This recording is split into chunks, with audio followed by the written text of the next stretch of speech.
Mes chères mamans et futures mamans, je vous salue au nom puissant du Seigneur Jésus-Christ. Bienvenue sur ma chaîne. J'espère que vous allez bien. Moi, je vais bien par la grâce de Dieu. Aujourd'hui, nous allons parler de l'accouchement normal par voie basse. Nous commençons. Je suis Maman Marie. L'accouchement est l'acte par lequel une femme en fin de grossesse met au monde un, deux ou plusieurs enfants. Ainsi, les douleurs qu'on appelle contraction utérine commencent et le bouchon muqueux qui fermait le col de l'utérus tombe. La femme va voir un liquide gluant sanguinolent s'échapper de son sexe et la mouiller. On dit que la femme entre en travail.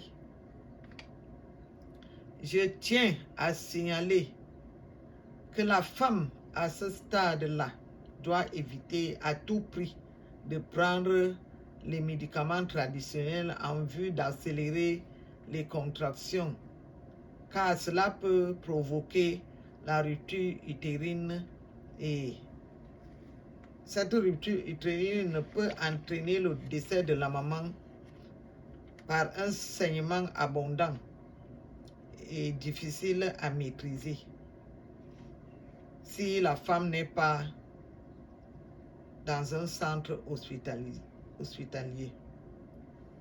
Cela peut aussi entraîner le décès du bébé, car quand l'utérus se rompt, le bébé va sortir de l'utérus et va baigner dans le sang à l'intérieur de l'abdomen et il pourra aussi perdre sa vie. C'est très important. La femme en travail doit se rendre plutôt à l'hôpital ou dans un centre de santé le plus proche où on pourra prendre soin d'elle et la surveiller. À l'hôpital, l'infirmière pourra examiner la femme pour voir si effectivement elle est en travail et à quelle dilatation elle se trouve. Parce que il y a souvent un faux travail. Donc, dans ce cas, la femme va sentir mal seulement au bas-ventre.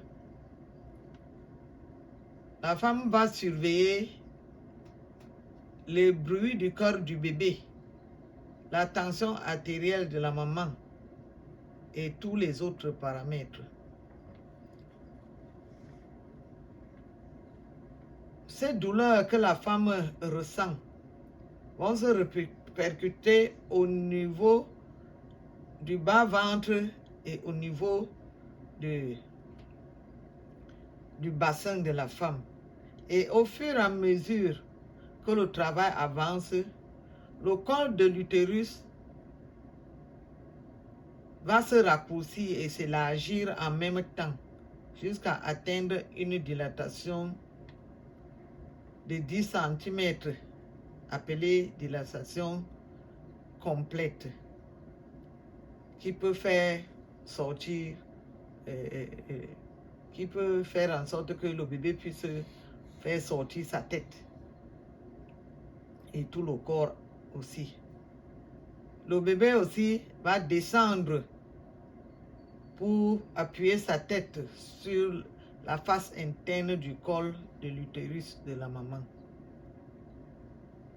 En ce temps-là, la femme va sentir l'envie de pousser, comme si elle veut faire la selle. Et elle pourra le signaler à l'infirmier qui pourra diriger l'opération. Bien sûr, avec les gants stériles, le matériel à côté qu'elle aura préparé. Et elle devra poser une serviette propre sur le ventre de la maman avant de recevoir le bébé. Quand le bébé est déjà dehors, l'infirmière pourra le poser sur le ventre de la maman et le couvrir de cette même serviette et demandera à la coucher d'arrêter le bébé afin qu'il ne puisse pas tomber.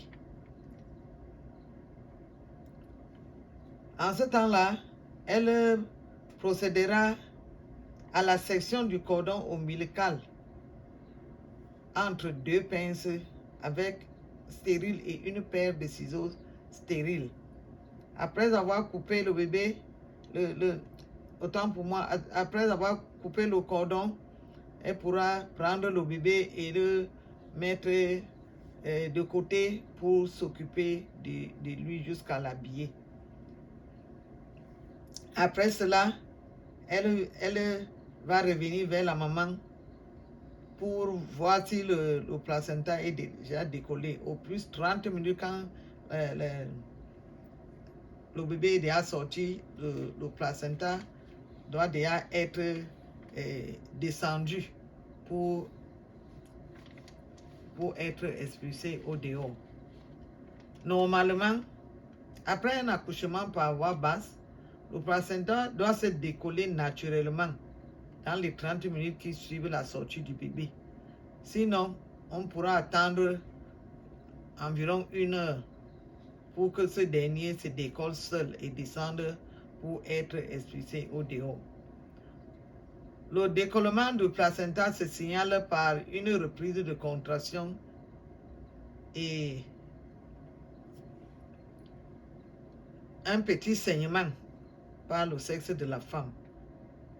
Si après le décollement, le placenta va descendre au niveau du sexe de l'enfant, de la femme, et pourra même sortir seul, tomber dans le bassin qui est en bas de la femme, où l'infirmière pourra le faire sortir délicatement en prenant par le cordon. L'infirmière pourra donc faire les derniers soins, mettre les gouttes sur les yeux du bébé, faire des injections à la maman s'il y en a, et nettoyer la maman, la changer pour l'amener à la salle d'hospitalisation pour la surveillance. Mais elle devra attendre que la femme se repose parce que elle doit être fatiguée. Mes chers amis, je vous exhorte donc à aller toujours dans un centre hospitalier pour une meilleure surveillance lors de vos accouchements parce qu'on ne sait jamais. C'est très important. Je vous remercie de m'avoir suivi jusqu'à la fin. Et si cette vidéo vous a plu, je vous prie de la liker, de la partager et de vous abonner aussi à ma chaîne pour suivre toujours les vidéos. Surtout, activez la cloche de notification pour que chaque fois que je mets une vidéo en ligne, que vous puissiez la recevoir en premier. Soyez bénis. Bye bye.